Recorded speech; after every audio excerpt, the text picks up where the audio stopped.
things I never learned in school that I'm going to be teaching you today. Hi, I'm Margaret and welcome to my channel.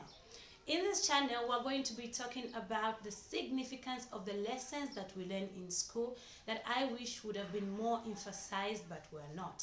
But lucky you guys, I'm here to help you with that. This is Napoleon's future education. See, I personally believe that the universe is always speaking to us. It has used different forms like books, movies, songs, just to mention but a few. But me being in education, I always wondered, why learn something in the first place when it's not even going to help me after school?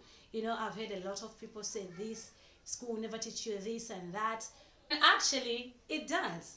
And as proof today, I'm going to give you 4 major laws of life, 5 examples from each, and the 5th one is going to be an educational theory. Without further ado, let's get started. Law number 1, the law of compensation. What you give, you get. Jim Rohn puts it, if you go to work on your goals will go to work on you. If you go to work on your plans will go to work on you. Whatever good things we build ends up building us. Cyril the Color Paper puts it, everything you even try to do to me, already done to you. Napoleon Hill, the world does not pay men for that which they know. It pays them for what they do or induce others to do. Ralph Waldo Emerson says, you will always be compensated in life in direct proportion to the value of your contribution. Now, an educational lesson here is Sir Isaac Newton's 3rd law of motion, which states, for every action, there is an equal and opposite reaction. See? Okay. Law number 2 is the law of attaining big goals. You know, how do you attain this big goal?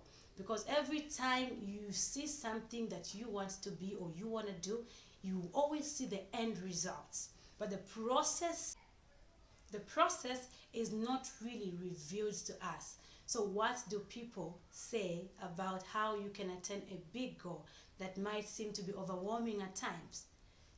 Henry Ford says, nothing is particularly hard if you divide it into small jobs. Lao Tzu, great acts are made up of small deeds. Now, do you know the metaphor? Eat an elephant? How do you eat this big animal all at once? The answer is 1 bite at a time. What about the old saying? By the road it's hard, but inch by inch anything's a cinch. By the yard it's hard, but inch by inch anything's a cinch. An educational lesson here is a topic on simple machines. It is the use of devices that make work easy. They enable loads to be overcome by using small efforts, simple machines. Okay, law number 3, the lesson on persistence. Margaret Thatcher, you may have to fight a battle more than once to win it. You may have to fight a battle more than once to win it. Les Brown, one of my favorite guys. When will a child walk?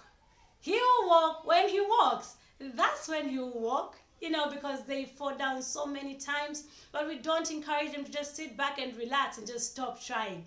We still endeavor that they continue trying until they master the skill of walking. I love that guy. Napoleon Hill says, the most common causes of failure is the habit of quitting when one is overtaken by temporal defeat. George A. Custer, it's not how many times you get knocked down that counts, but how many times you get back up. That leads me to an educational lesson, which is stability. The ability of an object to regain its normal position when it has been slightly displaced. Law number 4 is the mastery of fear. Napoleon Hill says, the fear of criticism is at the bottom of the distraction of most ideas that never reach the planning and action stage. Edmund Burke puts it, no power so effectively robs the mind of all its powers of reasoning and acting as fear. Nelson Mandela, I learned that courage was not the absence of fear, but the mastery over it. The brave man is not the one that does not feel afraid, but the one who conquers that fear. Dale Carnegie says, if you conquer almost any fear, if you only make up your mind to do so, for remember, fear does not exist anywhere except in the mind. An educational theory is a lesson on resistance, which is the opposition of a conductor to the flow of an electric current. So good conductors have low resistance, whereas bad conductors have high resistance. This means that if you're a good conductor, chances of you resisting what you want to do are low. But if you're a bad conductor, the chances of you resisting what you want to do are going to be high. Now, there are many factors that will determine you moving from a bad conductor to a good conductor, and we're going to be learning those things in some other videos to come. But for now, subscribe to my channel for more videos of this sort, and in every video, other than this one, I'm going to be sharing with you one of my very own quotes in relation to the things that we're going to be learning, just to give you something to ponder on. So thank you so much guys for watching. Bye for now.